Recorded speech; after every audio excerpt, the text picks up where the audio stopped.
尔等要隔绝内外吗？三叔，两位相公，这是？臣敢问陛下，不经密院中书，内将指挥于军前，胜而分勇士之功，败则推将帅之过。如此昏聩之行，可是君上之所为？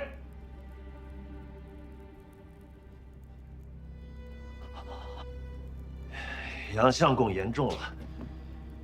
朕只是心急前方军事，并没有以国家疏忽的意思。二郎，不要以为做了天子便可以肆意妄为。须知，便是你阿爹得享天子之威福，那也是长枪大剑打出来的，不是天上掉下来的。究竟出了何事？李守贞反了。何征甫，这块石头落下来也好，忍了他1年有余。哼，如今他公然作反，这块脓疮也该弯了去了。征伐何征甫，河东出兵最为便业，900里路程，骑兵11日就可以到了。允刘崇为北平王，加中书令，他应该愿意出兵。可陛下不愿意。刘崇贵为皇叔，大行皇帝曾有一立为储君。陛下刚继位不久，年在幼冲，心结难解，也是人之常情。河东之兵还需备边。契丹是万圣之国，虽一时内争不止，然则百足之虫，死而不僵。有刘崇在河东一日，北边之兵便不可轻举妄动。若刘崇离开了太原，那镇守在云中的耶律踏烈、耶律狄禄便会南下雁门，叩问虚实了。文仲，此番怕是要你亲自走上一遭了。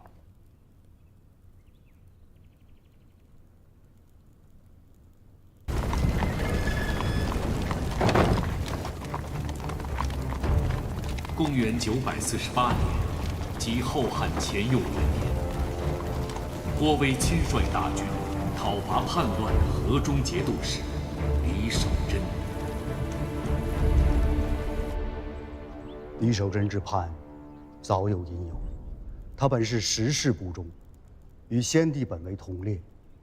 契丹南下，汴梁生乱，先帝入主大宁宫，他心里其实是不服的，只是慑于先帝声威，不得不蛰伏待机。如今大行天子宾天，新君继位根基不稳，他自以为朝廷顾不上他，索性便反了。令公以为呢？李守贞狂悖粗疏，必不成器。只是需防着南唐李家趁火打劫。是。朝廷要平李守贞之乱，1、2年间无暇难顾。南唐李氏或以为机会难得，再兴刀兵。可命养公以大参出巡北部株洲县，统御各镇，以备南唐。令公以为妥当吗？养人权位分倒是够了，只是不曾预闻北事。这些年带兵盯着的也是福州方面。南唐是大国，代价20万是有的。需要寻一个交过手、知悉内情的单成礼，他倒是更合适些。胡令公说的是。养公熟悉的是福州闽粤方向，山川河流、兵甲民情，皆与南唐迥异。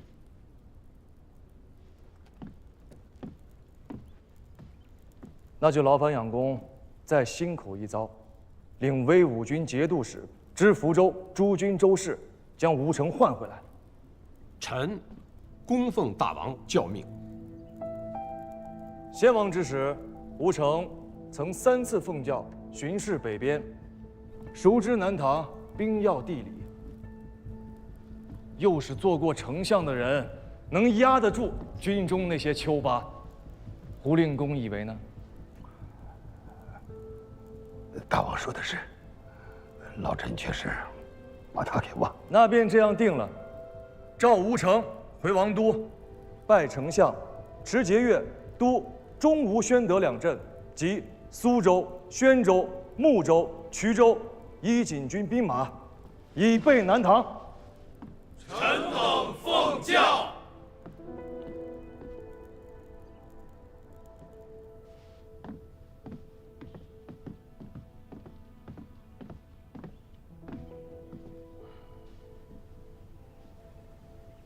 你怎么看？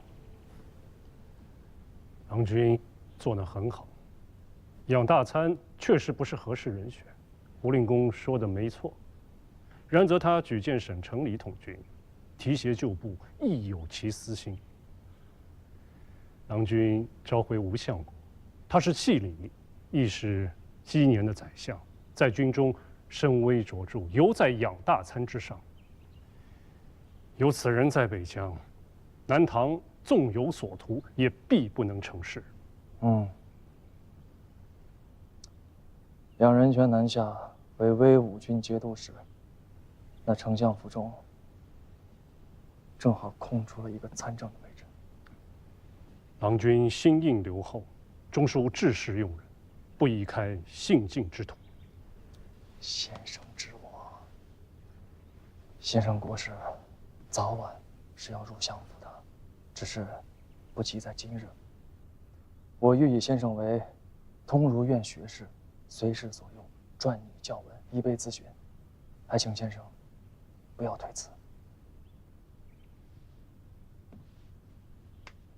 敢不从命？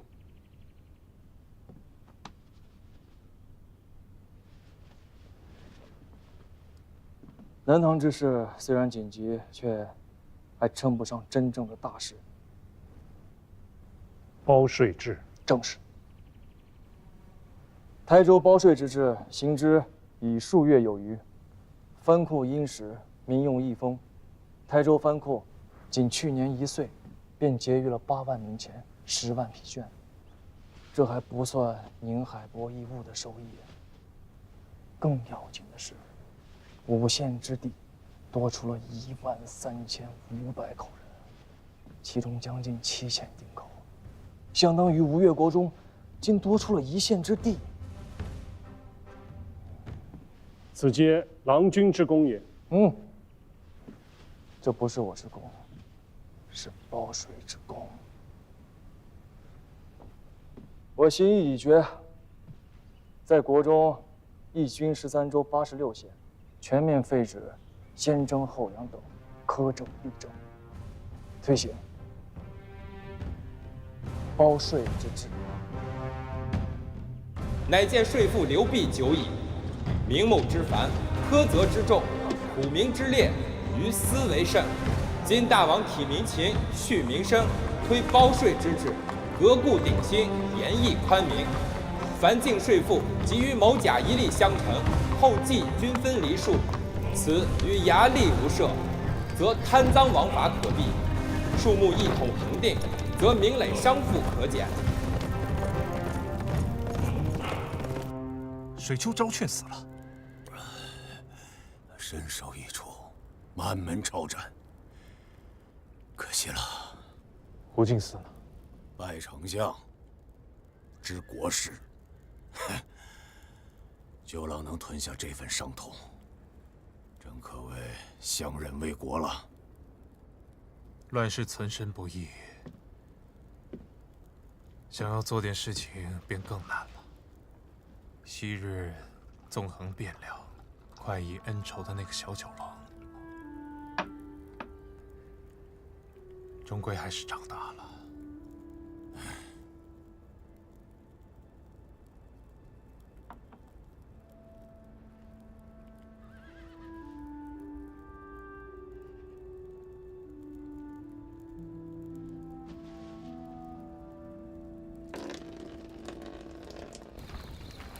河中府为秦晋所悦，天下之一角。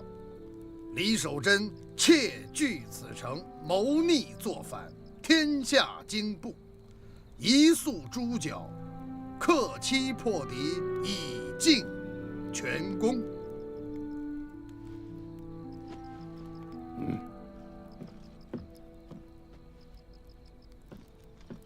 临行之际，官家命下官转告枢密，只要枢密能在30日之内克敌，官家为枢密准备了2阵节帅的仪仗，还有一个国公的爵禄。枢密，来人，在。擂鼓，巨将。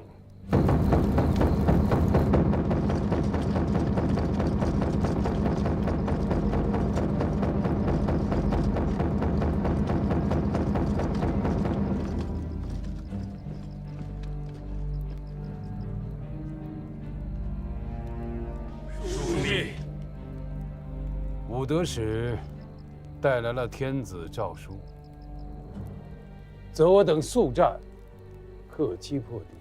尔等有何言语？只管讲来。王师顿兵兼程之下10余月，整日只是修筑营垒，修了37座营垒，被城中之敌毁了37座营垒。长此以往，军心士气俱坏，与大军不利。末将愿请战攻城，若不能先登，甘当军法。末将也请战攻城，若不能先登，甘当军法。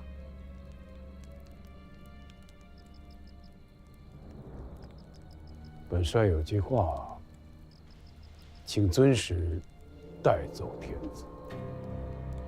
请枢密示下。自古国不可从外理，君不可从中御。陛下既为臣专捆之权，则军事节度，臣无复请之意。大军圣节之前，若再有诏来，必是伪诏，诈称天时之人，某必斩之。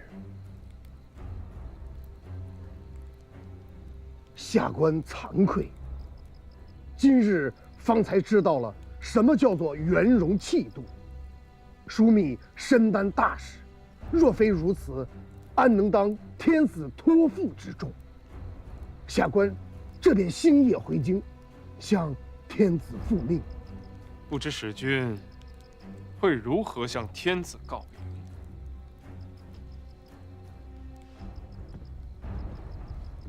何时破城，俱在枢密帷幄之内。枢密乃我大汉之魏国公李药师。除此之外，下官无复他言。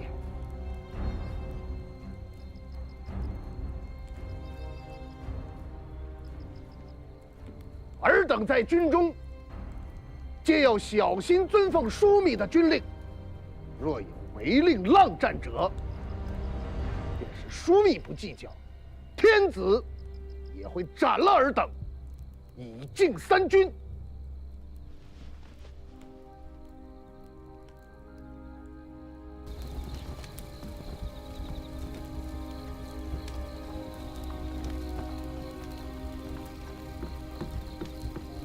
大人，扶着我。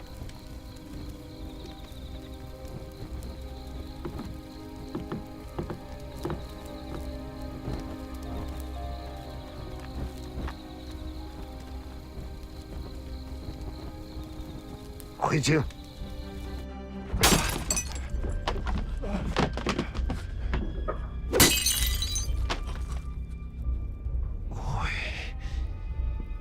你是以为朕杀不得你是吗？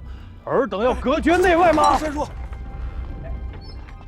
两位相公，这是？臣敢问陛下，不经密院中书，内将指挥于军前，胜而分勇士之功，败则推将帅之过。如此昏聩之行，可是君上之所为？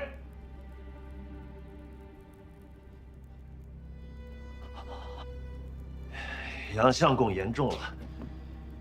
朕只是心急前方军事，并没有移国家叔父的意思。二郎，不要以为做了天子便可以肆意妄为，须知便是你阿爹得享天子之威福，那也是长枪大剑打出来的，不是天上掉下来的。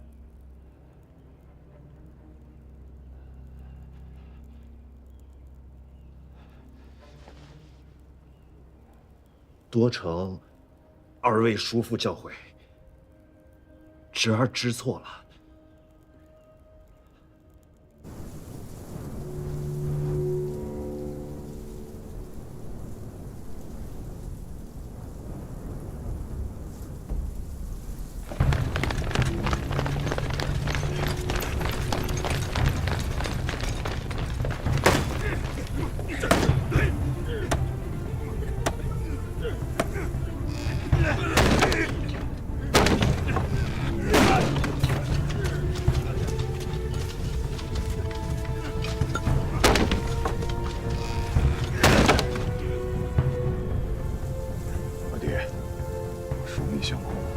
为何任由敌军拆营垒，却按兵不动？好好的学着想。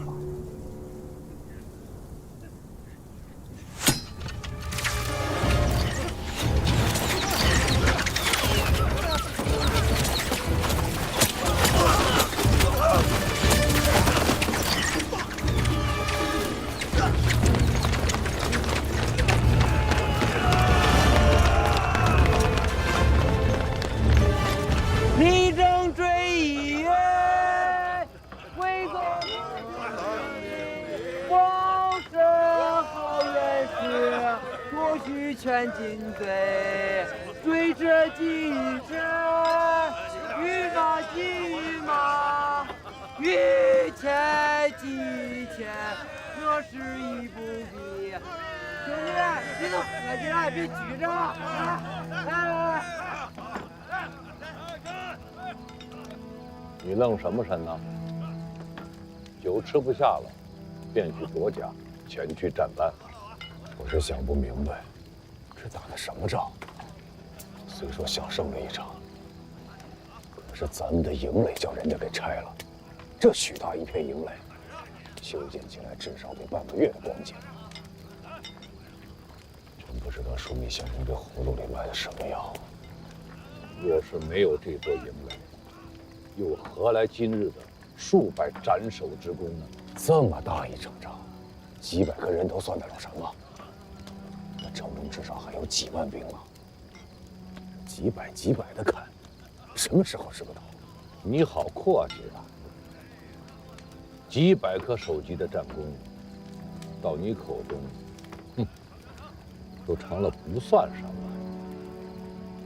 你可知，这几百颗人头，便是下面的这些军校将变的衣食粮饷，是他们的前程绝路。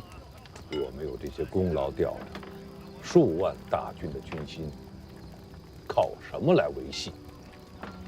好，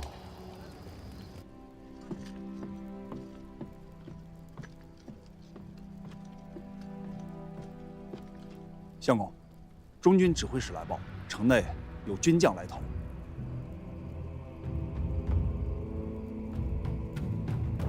知道了。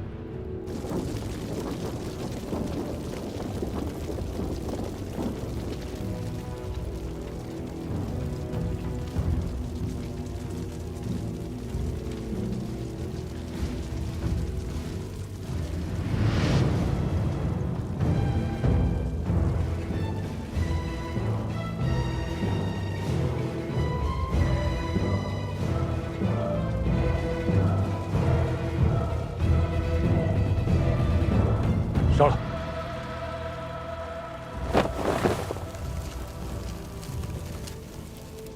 这火是李守贞自家放的。是，城池将破，他自知不容于朝廷，所以纵火自焚。他在自焚之前，站在屋脊上大喊：“非败于战事，实败于人心。”可算是看明白了。贼军若是守城不出，便只能眼看着咱们的营垒日渐迫近城墙；若是出城袭杀营垒，一次便得损失几百将卒。如此往复，我军军心易盛，贼军军心易衰。能出城击杀我们营垒的士卒，想必都是他们各营选封死士。像这样的选封死士，3000人顶天了吧？等他们都死干净了，李守贞还能压得住城中的几万兵马吗？所以城中军事哗变，索性献城了。李守贞阻不住，索性自焚而死。下城的兵法是教人如何杀人的，然最上乘的兵法是教人如何活人的。阿爹，枢密此番里的大功，该是入阁拜相了吧？那小乙哥也该见节了。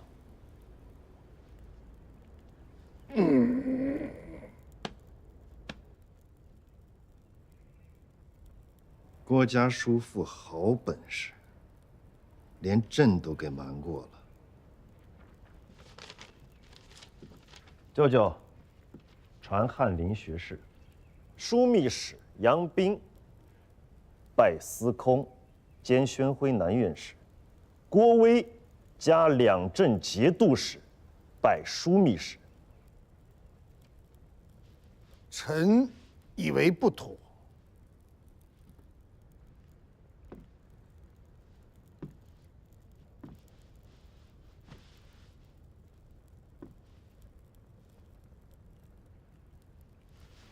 杨家叔父总以朕为小孩子，朕发往枢密院的诏书10份，倒是有9份被他驳回来。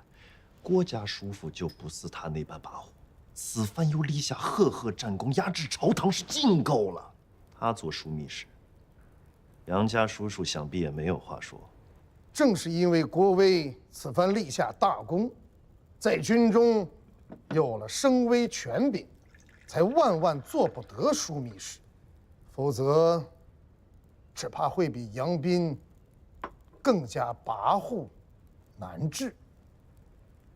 如此大功，总不能不赏吧？官家，河北毗邻契丹，边事日紧，正缺个妥当之人坐镇。臣以为，可加郭威为使相，仍兼枢密副使，出镇腋下，总领防务。有此人领兵在外，朝堂之上，杨斌与史弘照也不至于仍像以前那般跋扈专权。父亲，陛下派人把咱们拦在洛阳城外，连城门都不让进，还要让父亲转到腋下，整肃军队，2马备边，这什么意思？你为何回堂就是？待我捎一封书函给杨相公。诸位，朕陛下，老臣斗胆，敢问陛下，据平乱功臣于都门之外，是谁的主张？杨相公，朕非是不欲郭令公回城，实在是边境有紧，河北那里确需一妥当人坐镇，不得不劳动郭家叔叔一遭了。此事倒是奇了，中书省不闻，枢密院不语，陛下居于深宫之中，反倒先得到了消息，不知是谁报与陛下的？是武德司的探视吗？陛下，讲。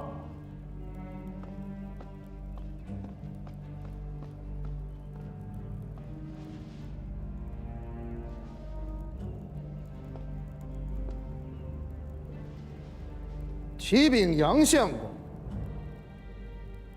正是武德司探事探知此事，这才奏告陛下，欲作防范。武德司真是好本事啊！纵横京师，刺探大臣犹嫌不足，居然将手伸到河北边城去了。却不知讯从何来啊？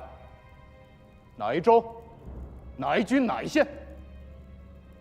北国有入寇之意，边臣帅臣茫然不知，与朝廷无一语之计，反倒劳动天子内臣操心。如此蛮汉之辈，何以牧养百姓，守卫疆土？武德使不必为此辈隐瞒，只管说来。只要事机属实，老夫这便表奏天子，砍了这帮废物。但话又说回来，若是讯息不实，便不是守臣失职啊，而是武德使欺君了。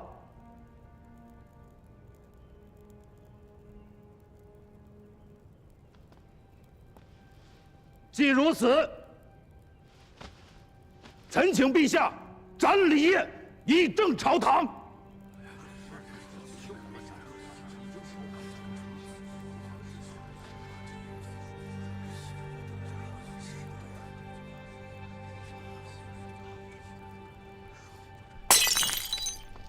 杨斌不是要杀了臣，他是要将武德司的探视之权也给夺了去。他是枢密使，外联大将，内禀枢要。若是再控制了武德司，这便可隔绝内外，彻底将宫中的官家变成聋子、瞎子。